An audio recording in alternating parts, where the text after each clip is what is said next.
প্রিয় প্রবাসী বাংলাদেশী ভাই ও বোনেরা, আসন্ন ত্রয়োদশ জাতীয় সংসদ নির্বাচনে আপনার গণতান্ত্রিক অধিকার বাস্তবায়নে দূরত্ব আর কোনো বাধা নয়।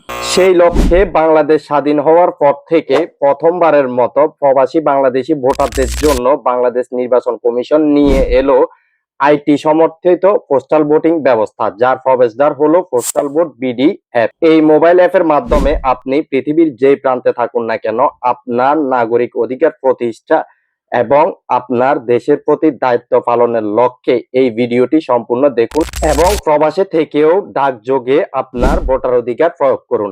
আপনার গণতান্ত্রিক অধিকারে এবার আর কারো হস্তক্ষেপ থাকবে না। আপনার গণতান্ত্রিক অধিকার এবার আপনার হাতে। আপনি ডিসিশন নেবেন, আপনি সিদ্ধান্ত নেবেন আগামী 5 বছরের জন্য আপনি বাংলাদেশে কোন সরকারকে দেখতে চান।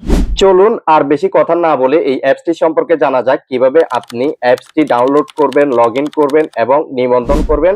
দেন আপনি আপনার ব্যালট পেপারের জন্য আবেদন করবেন। দেন আপনি আপনার ভোট প্রক্রিয়া সম্পূর্ণ করবেন। তার আগে বন্ধুরা, এই অ্যাপসটি সম্পর্কে গুরুত্বপূর্ণ কিছু তথ্য জেনে নেওয়া যাক। এই তথ্যগুলো খুবই গুরুত্বপূর্ণ। এই তথ্যগুলো না জেনে আপনি অ্যাপসটি নিবন্ধন করবেন না এবং ব্যালট পেপারের জন্য আবেদন করবেন না। আগে এই তথ্যগুলো জেনে নেবেন, তারপর করবেন, ইনশাআল্লাহ সেটা আপনার জন্য ভালো হবে। নাম্বার 1, আপনি যদি বাংলাদেশে অবস্থান করে থাকেন অথবা নির্বাচন চলাকালীন আপনি নির্বাচনের জন্য দেশে যাওয়ার মতো কোনোরকম কোনো পরিকল্পনা থাকে, তাহলে আপনি এই অ্যাপসটা নিবন্ধন করবেন না। এই অ্যাপসে ব্যালট পেপারের জন্য আপনি আবেদন করবেন না, কারণ আপনি যদি আবেদন করেন অথবা নিবন্ধন করেন সেই ক্ষেত্রে আপনি কেন্দ্রে গিয়ে ভোট দিতে পারবেন না। নাম্বার 2, পাঠানো ব্যালটের ট্র্যাকিং সুবিধা।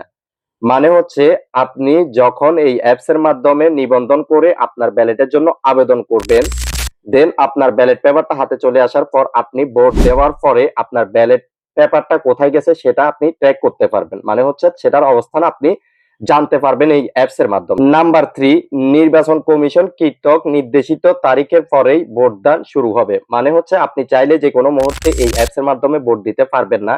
নির্বাচন কমিশন একটা তারিখ ঘোষণা করে দিবে, এই তারিখ থেকে এই তারিখ পর্যন্ত আপনি সেখানে ভোট প্রক্রিয়া চালু রাখতে পারবেন। নাম্বার 4, নির্ধারিত তারিখের মধ্যেই খাম সহ আপনার ব্যালট পেপার ডাক বক্সে জমা দিতে হবে।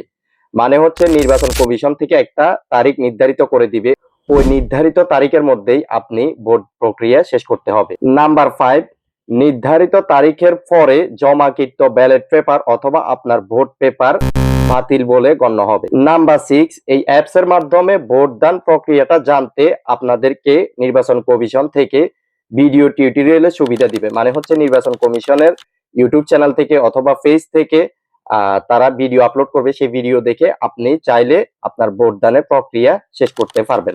সো চলুন বন্ধুরা, ভিডিওর মূল পর্বে গিয়ে জানা যাক কিভাবে আমরা অ্যাপসটা ডাউনলোড করব, রেজিস্ট্রেশন করব এবং নির্বাচন কমিশন থেকে ঘোষিত তারিখের মধ্যে ব্যালট পেপারের জন্য আবেদন করব এবং সেই ব্যালট পেপারের লোকেশন কিভাবে ট্র্যাক করব। এই সম্পূর্ণ প্রসেসটা অ্যাপস নিবন্ধন থেকে শুরু করে, ডাউনলোড থেকে শুরু করে আপনি ভোট দেওয়া পর্যন্ত, ভোটের প্রসেস শেষ করা পর্যন্ত মোট 9টা প্রসেস আপনাকে ফলো করতে হবে।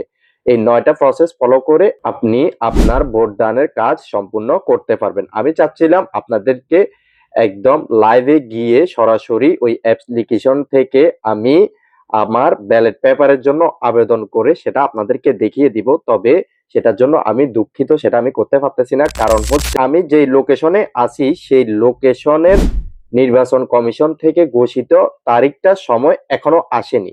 তবে নির্বাচন কমিশন থেকে ঘোষিত অনেকগুলো কান্ট্রির সেই সময়টা ইতিমধ্যে কাছে চলে আসছে। মানে হচ্ছে সেই সময়টা আর বেশি দূরে নয়। তো সেই ক্ষেত্রে সেই কান্ট্রির মানুষগুলো কিভাবে আবেদন করবে সেটা বোঝার স্বার্থে আমি তো আমার যে লোকেশনে আছি সেই পর্যন্ত ওয়েট করতে পারি না। যদি আমি সেই পর্যন্ত ওয়েট করি, আদার্স যে কান্ট্রি গুলো আছে সেই কান্ট্রি গুলোতে ইতিমধ্যে সময় চলে আসছে, তারা কিভাবে আবেদন করবে। তো সেই জন্য আপনাদের সুবিধার্থে আমি আপনাদেরকে মোবাইলে স্ক্রিনে গিয়ে সরাসরি দেখাতে পারতেছি না, সেটার জন্য আমি দুঃখিত। তবে আমি মৌখিকভাবে আপনাদেরকে বলে দিচ্ছি, আমি আমার সর্বোচ্চ চেষ্টাটা করব আপনাদেরকে বুঝিয়ে দেওয়ার। আপনারা পুরো ভিডিওটা দেখলে ইনশাআল্লাহ এই প্রসেসটা সম্পূর্ণ করতে পারবেন, ভোটদানের সম্পূর্ণ প্রসেসটা অ্যাপ্লিকেশন ডাউনলোড থেকে শুরু করে। ওকে, সো চলুন মূল পর্বে যাওয়া যাক। নাম্বার 1, কিভাবে আপনি অ্যাপসটা ডাউনলোড করবেন। সাধারণত আমরা সকল অ্যাপস প্লে স্টোরে পেয়ে যায়। যারা অ্যান্ড্রয়েড মোবাইল ব্যবহার করি তারা প্লে স্টোর থেকে আমরা এই অ্যাপসটা ডাউনলোড করতে পারবো। অ্যাপসটার নাম এবং লোগো আমি আপনাদেরকে ডিসপ্লেতে দিয়ে দিচ্ছি। আর যারা অ্যাপেল ইউজার আছেন তারা অ্যাপেল স্টোরে সম্ভবত অ্যাপসটা পেয়ে যাবে। নাম্বার 2, কিভাবে নতুন অ্যাকাউন্ট তৈরি করবেন। সাধারণত আমরা যেভাবে ফেসবুক অ্যাকাউন্ট তৈরি করি, ইনস্টা অ্যাকাউন্ট তৈরি করি, বিকাশ অ্যাকাউন্ট তৈরি করি, নগদ অ্যাকাউন্ট তৈরি করি, সেম ভাবে আপনি সেম প্রসেসে আপনি এই পোস্টাল বোর্ড বিডির অ্যাপসটা ডাউনলোড করে দেন আপনি সেটা নিবন্ধন করে নিতে পারবেন। মানে হচ্ছে নতুন অ্যাকাউন্ট তৈরি করে নিতে পারবেন। সেই ক্ষেত্রে আপনার পাসপোর্ট অথবা বাংলাদেশি আইডি কার্ডের প্রয়োজন হবে। নাম্বার 3, ওটিপি যাচাইকরণ। মানে হচ্ছে আপনি যে সিমটা ইউজ করতেছেন সেই সিমের নাম্বারটা দিয়ে দিবেন, একটা ভ্যালিড সিমের নাম্বার দিয়ে দিবেন। তাহলে নির্বাচন কমিশন থেকে অ্যাপসটা যখন আপনি রেজিস্ট্রেশন করতে যাবেন তারা একটা ওটিপি পাঠাবে। যেভাবে আমরা বিকাশ, নগদ, রকেট অথবা ফেসবুক আদার্স যে অ্যাপস গুলো আছে সেগুলা রেজিস্ট্রেশন করে লগ ইন করার সময় যেভাবে ওটিপি আসে সেভাবেই আপনি ওটিপি দিয়ে আপনার অ্যাকাউন্টটা লগ ইন করে নিতে পারবেন। নাম্বার 4, কিভাবে আপনার নতুন নিবন্ধন করা অ্যাকাউন্টটা লগ ইন করবেন। ফেসবুক, ইনস্টার মতোই এখানেও আপনি অ্যাকাউন্ট খোলার সময় একটা পাসওয়ার্ড দিয়ে দিতে হবে আর একটা ভ্যালিড নাম্বার দিয়ে দিতে হবে। এই নাম্বার এবং পাসওয়ার্ড দ্বারা আপনি আপনার নিবন্ধন করা এই অ্যাপ্লিকেশনটা ইনস্টল করে দেন হচ্ছে লগ ইন করে নিতে পারবেন। নাম্বার 5, আপনি যদি নতুন ভোটার হয়ে থাকেন সেই ক্ষেত্রে আপনাকে অ্যাকাউন্ট নিবন্ধন করার পর দেন হচ্ছে আপনার ভোটার নিবন্ধন করতে হবে। ভোটার নিবন্ধনটা কিভাবে করবেন? আপনার জাস্ট আইডি কার্ডের ছবি অথবা পাসপোর্টের ছবি দিয়ে আপনি এই নিবন্ধনের কাজটা সম্পূর্ণ করতে পারবেন। নাম্বার 6, সজীবতা পরীক্ষা। মানে হচ্ছে লাইভে আপনার ফেসটা ডান পাশ এবং বাম পাশ থেকে চেক করবে। চেক করে তারা ভ্যালিড হলে সেটাকে অ্যাপ্রুভ করে দিবে। মানে হচ্ছে নির্বাচন কমিশন থেকে সেটাকে অ্যাপ্রুভ করে দিবে। যেভাবে আমরা ব্যাংকিং অ্যাপস গুলো লগ ইন করার সময় অথবা রেজিস্ট্রেশন করার সময় আমাদের লাইভে ফেসটা ডান পাশ এবং বাম পাশ থেকে দেখানো লাগে, সো এখানেও আপনাকে লাইভে আপনার ফেসটা ডান পাশ এবং বাম পাশ থেকে দেখাতে হবে। দেন তারা সেটাকে অ্যাপ্রুভ করে নিবে। নাম্বার 7 এ আপনাকে 2টা সেলফি তুলে সেগুলো জমা দিতে হবে। সেই সেলফি গুলো অবশ্যই পাসপোর্ট সাইজ হলে ভালো হয়। নাম্বার 8, আপনি যেহেতু একজন প্রবাসী অবশ্যই আপনার পাসপোর্ট আছে, সেই পাসপোর্টের তথ্যটা সম্পূর্ণ তাদেরকে দিতে হবে। সম্পূর্ণ তথ্যটা দিতে হবে, আপনার নাম, আপনার সম্পূর্ণ ডাটা, আপনার লোকেশন মানে হচ্ছে দেশের লোকেশন এবং হচ্ছে আপনার পাসপোর্ট নাম্বার, পাসপোর্টের সম্পূর্ণ তথ্য তাদেরকে দিতে হবে। সম্ভবত এখানে ছবিও দেয়া লাগতে পারে পাসপোর্টের। নাম্বার 9, আপনার ভোটদান প্রক্রিয়ার সর্বশেষ ধাপ এবং সবথেকে গুরুত্বপূর্ণ ধাপ হচ্ছে এটা। কিভাবে আপনি আপনার ব্যালট পেপারের জন্য আবেদন করবেন এবং ব্যালট পেপার হাতে দিয়ে আপনার ভোটদানের প্রক্রিয়া সম্পূর্ণ করবেন। সো বন্ধুরা, আপনার ব্যালট পেপারটা হাতে পাওয়ার জন্য আপনার লোকেশনটা, আপনার অ্যাড্রেসটা খুব ভালোভাবে নির্ভুলভাবে লিখে দিতে হবে।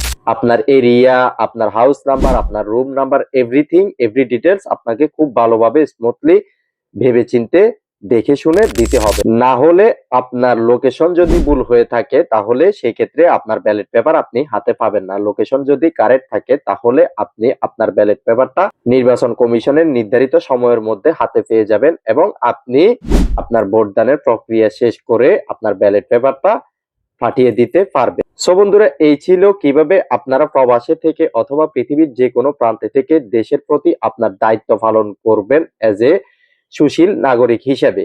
ভালো থাকবেন সবাই। দেখা হবে অন্য কোনো দিন অন্য কোনো টেকনোলজি আপডেট নিয়ে। এই ধরনের ভিডিওগুলো পেতে অবশ্যই চ্যানেলটা সাবস্ক্রাইব করে দিবেন এন্ড বেল আইকনটা অন করে রাখবেন, তাহলে বাংলা টেক পয়েন্টের ভিডিওগুলো সবার আগে আপনার কাছে চলে যাবে।